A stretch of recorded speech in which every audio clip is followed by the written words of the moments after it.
Hello student, स्वागत है आपका अपने चैनल स्टडी विद अपनी पाठशाला में। आज के इस वीडियो में हम देखेंगे कुछ मैथ्स के क्वेश्चन जो कि इबारती सवाल से रिलेटेड होंगे। जो आप इबारती सवालों को पढ़ने में प्रॉब्लम आती है उसको भी यहाँ पर सॉल्व करेंगे और समझेंगे कुछ आसान तरीकों से। सबसे पहले देखते हैं, पहला प्रश्न है, संख्या 45,062 को अंकों में लिखें। तो इतना क्वेश्चन पहले हमने देखा, 45,062 को अंकों में लिखें। तो पहले हम इसको लिख लेते हैं, 45,062 को अंकों में हमने लिख लिया। यदि अब आपको इसको भी लिखने में दिक्कत होती है तो सबसे पहले आप लिख लें क्या, 45,000 लिख लिया आपने। अब इसके बाद सिर्फ 62 कह रहा है तो मतलब इकाई और दहाई इस तरफ से, इसको आप पूरी तरीके से लिख लेंगे तो 45,000, जीरो बीच में क्योंकि कोई संख्या नहीं है। इस प्रकार से 45,062 आप लिख पाएंगे। अब आगे प्रश्न क्या कह रहा है, इसमें 5 का स्थानीय मान, संख्या 5 ये लिखी हुई है, 45,062 में 5 का क्या निकालना है आपको, स्थानीय मान बताना है। तो स्थानीय मान कैसे निकालते हैं, आपको पता है कि जिस संख्या का स्थान जहां होता है उसके आगे जितने भी आगे डिजिट लिखे होते हैं या फिर अंक लिखे होते हैं उतने ही आगे उसमें शून्य लगा दिए जाते हैं, जिससे वह उसका स्थानीय मान बन जाता है। तो 5 का स्थानीय मान क्या जाएगा हमारा, 5,000। ये हमारा क्या हो जाएगा, आंसर। आगे बढ़ते हैं, क्वेश्चन नंबर दूसरा देखते हैं। एक पुस्तकालय में, लाइब्रेरी में 12,450 पुस्तकें हैं। यदि 3,120 पुस्तकें छात्रों को जारी कर दी, मतलब डिस्ट्रीब्यूट कर दी गई है या फिर उनको पढ़ने के लिए दे दी गई है, तो पुस्तकालय में कितनी पुस्तक बची। तो सबसे पहले क्या आप लिखेंगे, हल या सॉल्यूशन कुछ भी लिखेंगे आप। एक पुस्तकालय में, एक पुस्तकालय में कुल पुस्तकें बराबर कितनी है, कुल पुस्तकें 12,450। इसके बाद विद्यार्थियों को जारी कर दी गई,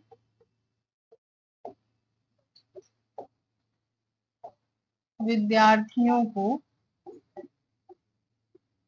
जारी की गई, कितनी जारी की गई है, 3,120 पुस्तकें।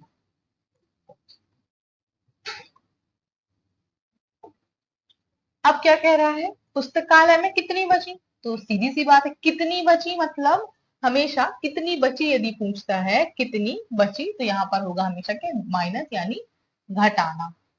कुल में से हम, कुल में से जितना हमारा खर्च हो गया है, जितना हमने किसी को दे दिया है उसको हम घटा देंगे।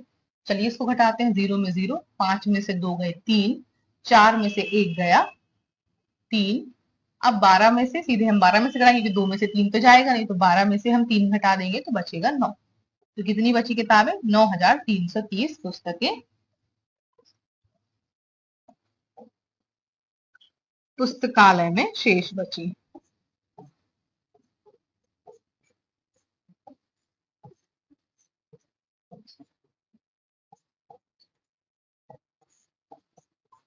ये हो जाएगा हमारा आंसर। आगे बढ़ते हैं नेक्स्ट क्वेश्चन की तरफ। क्वेश्चन देखते हैं, एक नोटबुक की कीमत 45 है, तो ऐसी 25 नोटबुक की कीमत क्या होगी। अब जैसे आप किताबें खरीदने जाते हैं या कॉपियां खरीदने जाते हैं, मान लीजिए आपने 10 खरीदी, 10 में मान लीजिए आपने एक की कीमत आपको पता चल जाए, तो आप क्या करते हैं, हमेशा या तो जोड़ते हैं उतनी ही या फिर आप क्या करते हैं, गुणा करते हैं। तो जोड़ने में क्या होता है, समय ज्यादा लगता है, तो इसको हल करने का आसान तरीका है गुणा ही करना। प्रोसेस गुणा से ही होती है। तो सबसे पहले क्या लिखेंगे, हल में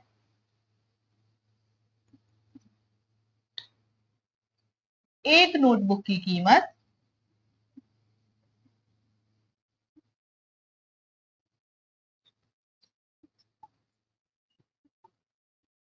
बराबर 45 रुपए। ऐसी कितनी चाहिए, 25 नोट बुकों की कीमत बराबर 45 गुणे आप 25 कर देंगे।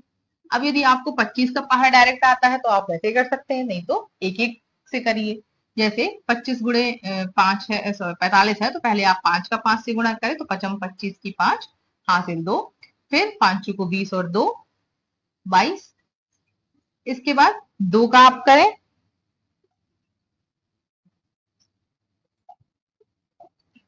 2 का किया आपने 5 से तो 5 दूनी 10 हासिल 1 और 4 दूनी 8 और 1 9। तो 5 और 2 और 9 2 11। इस प्रकार से इसको जोड़ा तो 25 नोटबुक की कीमत कितनी आ गई? 25 नोटबुक की कीमत इतने रुपए हो गई, 1125 रुपए। ये हमारा हो गया आंसर। आगे बढ़ते हैं अगले क्वेश्चन की तरफ। प्रश्न देखिए, एक वृत्त 3/4 भाग को छायांकित करें। तो सबसे पहले हम एक बनाएंगे, क्या वृत्त बनाएंगे। अब इसको सबसे पहले क्या करना है, 4 भाग में बांटना है, क्योंकि क्या कह रहा है वो 3/4 भाग को हमें क्या करना है, छायांकित करना है।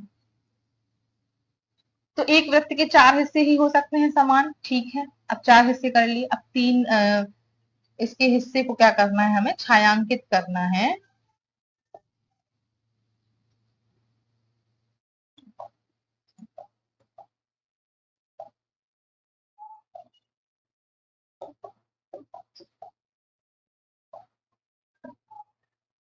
तो अब हमें 3 हिस्से इसकी क्या करना है, छायांकित करना है।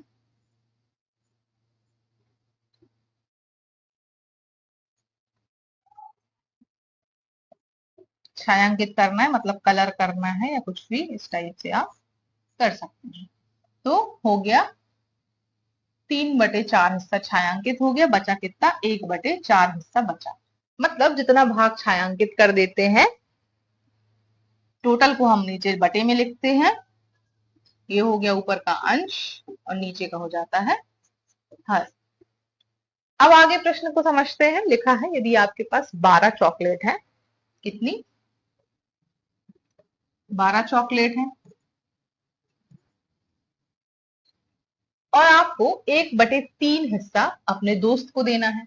तो हमेशा क्या करें, कुल में से जितना हिस्सा वो कह रहा है 1/3 हिस्सा दोस्त को देना है, तो आपके पास कितनी चॉकलेट बची।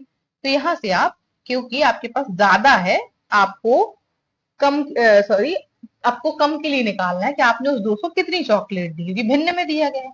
तो आप इसका सीधे सीधे भाग कर देंगे, तो 3 को 12, अर्थात आपने 4 चॉकलेट अपने दोस्त को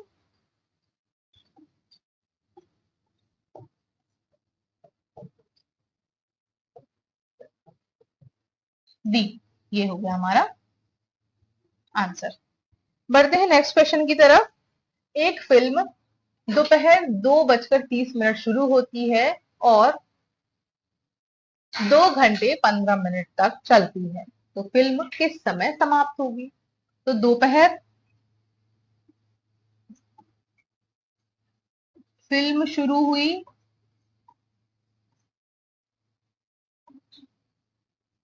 दोपहर 2:30, आवर और यहाँ पे मिनट ऐसे लिख देते हैं। इसके बाद 2 घंटे 15 मिनट तक चली, है ना। तो आप इसी में क्या कर दें, 2 घंटे और 15 मिनट जोड़ लें, क्योंकि दोपहर का ही समय चल रहा है। तो 5 और यह जाएगा 4 और 2 दूनी 2 और 2 4, इसको जोड़ देंगे। तो 4:45 तक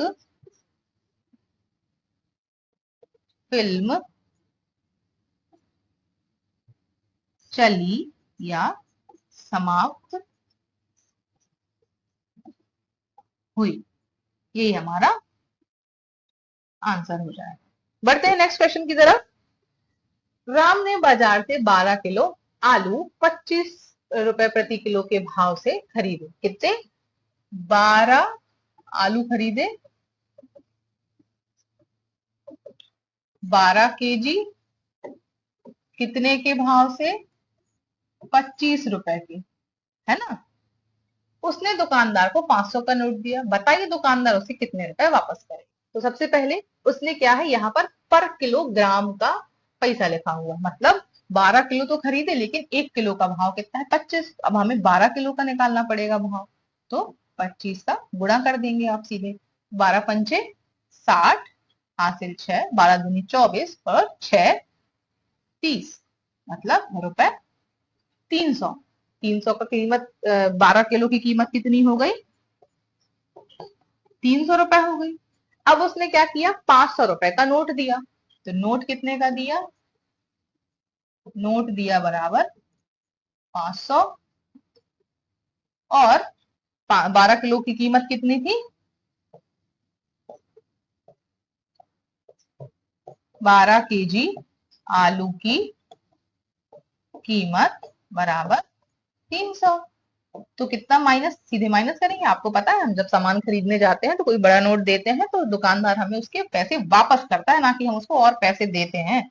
तो माइनस कर देंगे, तो 500 में 300 जाएगी तो 200 रुपए आपके बचेंगे। यही हमारा आंसर हो जाएगा। दुकानदारों से 200 रुपए वापस करेगा। अगला प्रश्न है, सीता हर महीने 450 रुपए बचाती है।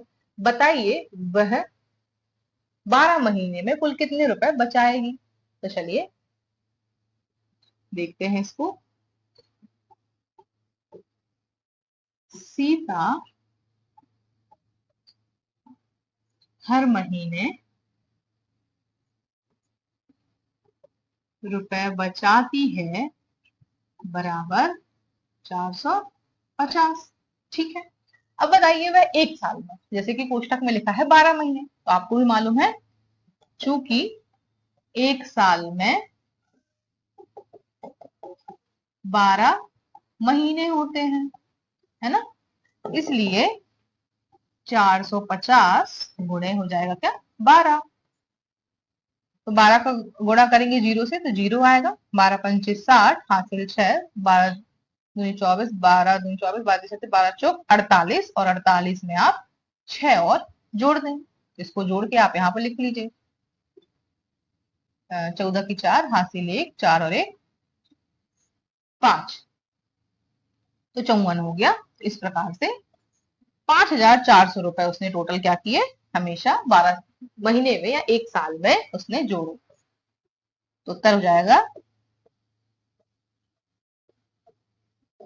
12 महीने में कुल 5,400 रुपए सीता बचाएगी।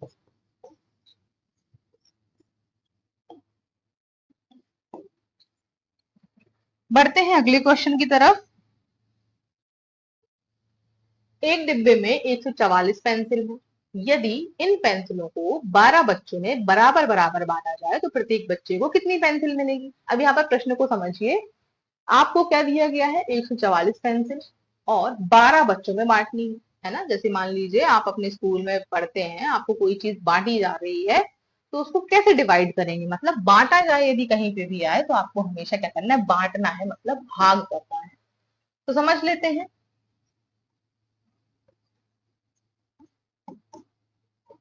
एक डिब्बे में पेंसिल बराबर कितनी है, 144।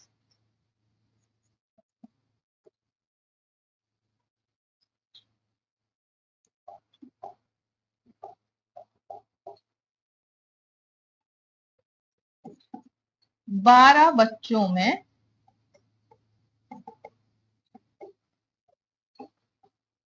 बांटना है, तो क्या आ जाएगा, 144/12। भाग करके देख लीजिए आप बगल में, या तो हम डायरेक्ट भी इसको ऐसा कर सकते थे। 12 एकम 12 बचेगा 2, 12 दूनी 24।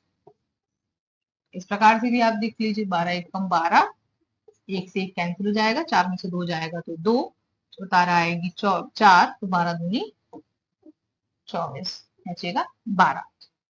तो क्या आया, प्रत्येक बच्चे को, आंसर हो जाएगा हमारा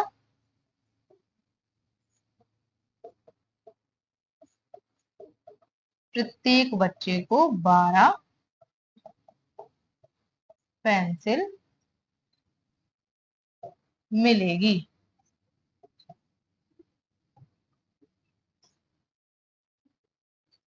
ये आंसर हो जाएगा। अगला प्रश्न देखते हैं। एक बस 1 घंटे में 65 किलोमीटर की दूरी तय करती है। यदि वह बस लगातार 8 घंटे चले तो वह कुल कितनी दूरी तय करेगी। अब आप समझ पा रहे होंगे, यदि आपने भी कभी ट्रैवलिंग की होगी, तो एक बस 1 घंटे में, 1 घंटे में कितना 65 चलती है, तो यदि वह बस 8 घंटे चले तो क्या करेंगे आप, या तो आप उसको जोड़ते जाएंगे, 65 को 8 बार जोड़ेंगे, या तो आप सीधे गुणा करेंगे। जैसे भी मैंने हर वीडियो में आपको बताया, कहीं पे भी गुणा का यदि मेथड होता है तो वो कहीं ना कहीं जोड़ से संबंधित होता है। तो जोड़ को आसान करने के लिए हम गुणा करते हैं ताकि हमारा आंसर जल्द से जल्द आ सके। तो क्या है, बस चलती है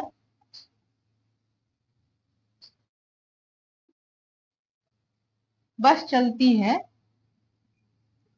1 घंटे में बराबर 65 किलोमीटर। तो 8 घंटे में चलेगी बराबर 65 गुणे 8, 8×5 = 4, 8×6 = 48, 49, 50, 51, 52, 520 किलोमीटर चलेगी।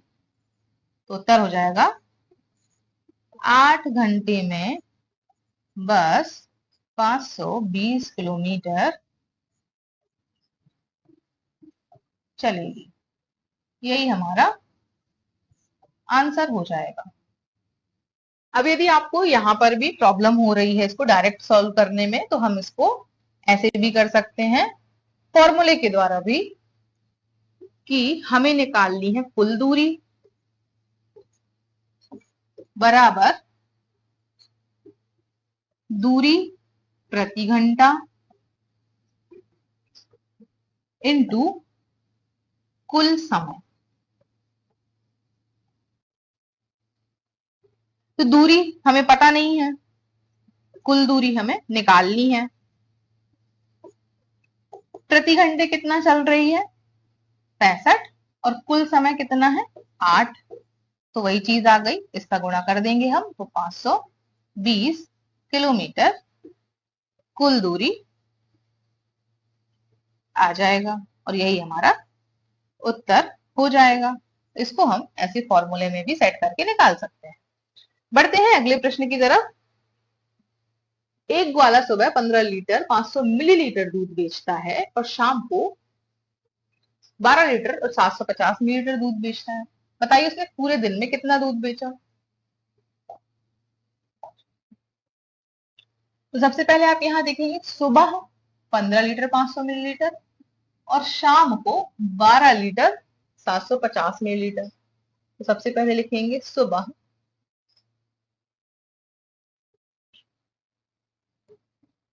दूध बेचता है बराबर 15 लीटर और 500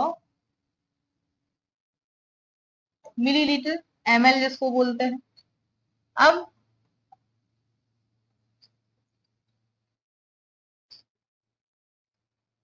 शाम को दूध बेचता है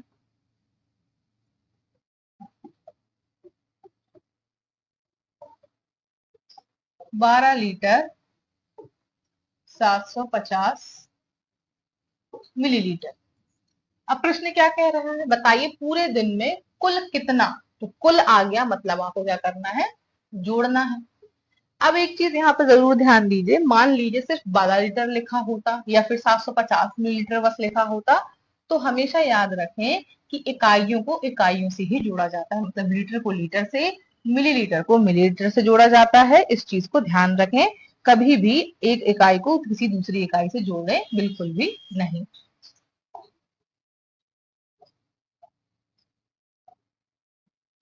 चलिए अब इसको यहां पर हम जोड़ देते हैं।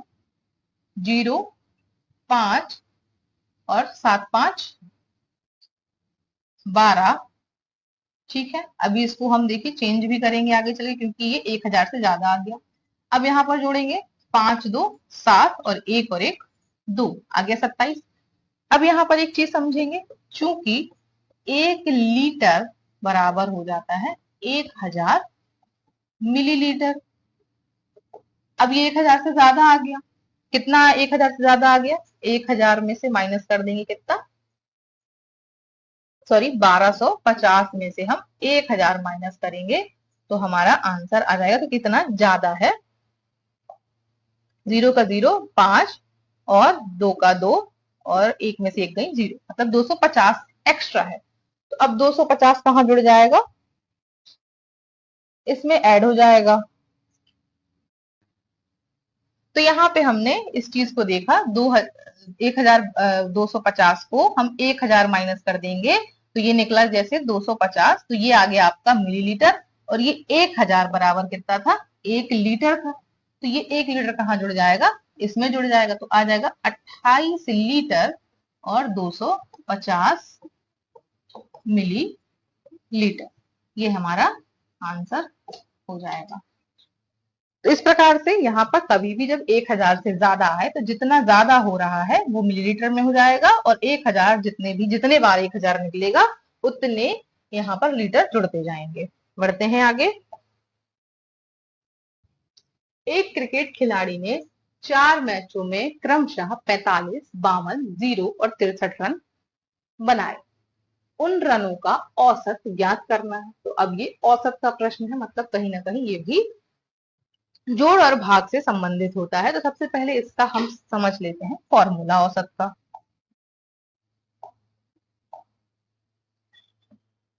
तो औसत बराबर होता है कुल रनों का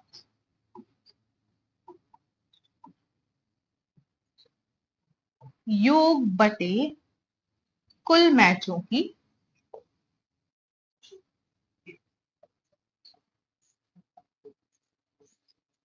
संख्या। अब हम प्रश्न को एक बार फिर से पढ़ लेते हैं। खिलाड़ी ने 4 मैच, तो 4 मैच आ गए, कुल मैचों की संख्या। क्रमशः कितने रन बनाए? 45, 52, 0 और 63 रन बनाए। तो ऊपर हमारे फॉर्मूले में क्या कह रहा है? कुल रनों का योग। तो 45, 52, 0 और 63, इसको आप जोड़ेंगे और कुल कितने मैच थे? 4 मैच थे। तो अब आप इसको जोड़ लें। 3 2 5 और 5 10, 0 हासिल आ जाएगा। एक यहाँ चाहे लिख लें। 6 और 1 7, 7 5 12 और 12 4 16, 160 बटे 4। सीधे काट दें, 4 को 16 और 0। तो औसत कितने रन हो गए? औसत आएगा 40। यही हमारा इसका आंसर होगा। तो इसमें आपको फॉर्मूला याद रखना है, आसानी से इसको आप हल कर सकते हैं। जितने मैच उसने खेले उसको बटे में रखेंगे और जितने उसने रन बनाए उनको सभी को जोड़ देंगे और भाग कर देंगे, और ये हमारा आंसर हो जाएगा। बढ़ते हैं आगे प्रश्न की तरफ। एक आयताकार खेत की लंबाई 40 मीटर है और चौड़ाई 25 मीटर है। तो उस खेत का क्षेत्रफल। तो सबसे पहले आयत को समझे। आयत क्या होता है? जिसकी आमने सामने की भुजा क्या हो? बराबर हो, है ना। ये हो जाती है चौड़ाई और ये हो, सॉरी, हाँ सही है, और ये हो जाएगा लंबाई। तो आपको कभी भी इसका यदि क्षेत्रफल निकालना होता है आयत का, तो इसका फॉर्मूला होता है लंबाई गुणे चौड़ाई, है ना। जैसे अब हमें इसका क्षेत्रफल निकालना है, इस डिब्बे का या इस खेत का या कुछ भी ये चीज आयत का मान ले, इसका यदि क्षेत्रफल निकालना है तो ये इसका फॉर्मूला हो जाता है, लंबाई गुणे चौड़ाई। अब सीधे सीधे यदि हमें प्रश्न में दोनों चीजें दी गई हैं तो हम सीधे गुणा करके निकाल सकते हैं। तो खेत की लंबाई बराबर 40 मीटर और चौड़ाई बराबर 25 मीटर। तो क्षेत्रफल बराबर 40 गुणे 25, लंबाई गुणे चौड़ाई। तो 0 का 0 और 25 को 100। तो यहां पर आ गया 100, 25 को 100, तो 1000 आएगा, 1000 वर्ग मीटर, या फिर आप वर्ग सीधे सीधे लिख दें, वर्ग मीटर। तो ये हो जाएगा हमारा इसका आंसर। तो इस चीज को बिल्कुल याद रखें, ये जो हमारा फॉर्मूला है बस आपको इसमें रख देना है और इससे आपका आंसर निकल आएगा। अब यदि कभी आपको क्वेश्चन में लंबाई बस दी हो और क्षेत्रफल दिया गया हो तो आप इस फॉर्मूले में क्षेत्रफल यहाँ रख दें, लंबाई रख दें, आपको चौड़ाई मिल जाएगी, आपको सिर्फ पक्षांतर करना पड़ेगा। तो इस प्रोसेस को भी हम आगे समझेंगे जब कहीं ऐसे क्वेश्चन आएंगे। बढ़ते अगले प्रश्न की तरफ। एक दुकानदार ने एक साइकिल 3,200 रुपए में खरीदी और उसे 3,850 रुपए में बेच दी। बताइए उसे कितना लाभ हुआ। अब ये जनरल क्वेश्चन है, इसको आप पहले समझें। जैसे आप दुकान में गए, आपने 5 रुपए का पेन खरीदा, आपने 5 रुपए का पेन क्या किया, खरीदा। अब अगले दिन क्या हुआ, आप स्कूल गए, आपके दोस्त को पसंद आया, तो आप क्या बोलोगे, मैं 10 रुपए में दूंगा तुमको, अगर तुमको लेना है तो ले लो। तुमको क्या हुआ, यहाँ पर 5 रुपए एक्स्ट्रा मिल गए, तो 5 रुपए का तुमको क्या हुआ, फायदा हुआ, है ना। 10 रुपए का तुमने बेचा उसको और खरीदा कितने में था, 5 में, तो तुम्हें कितने रुपए मिले, 5 रुपए ज्यादा मिल रहे हैं, तो फायदा हो रहा है। अब यहीं पर इन नंबरों को समझ लो, 3,200 बड़ा है कि 3,850 बड़ा है। ऑब्वियस सी बात है 3,850 बड़ा है। इसमें में आपने क्या किया था, बेचा था, और इतने में क्या किया था, आपने खरीदा था।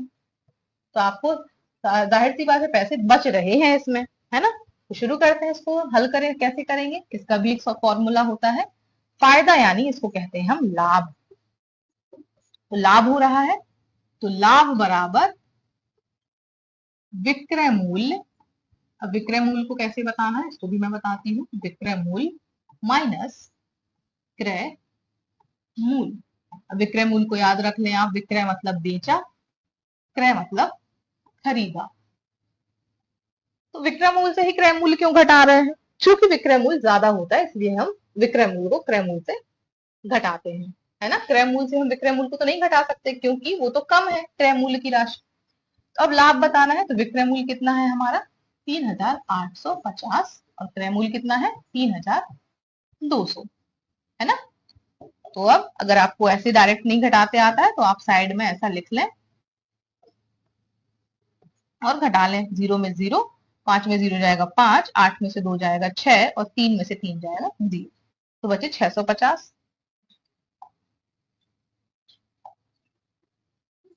तो लाभ बराबर 650 रुपए।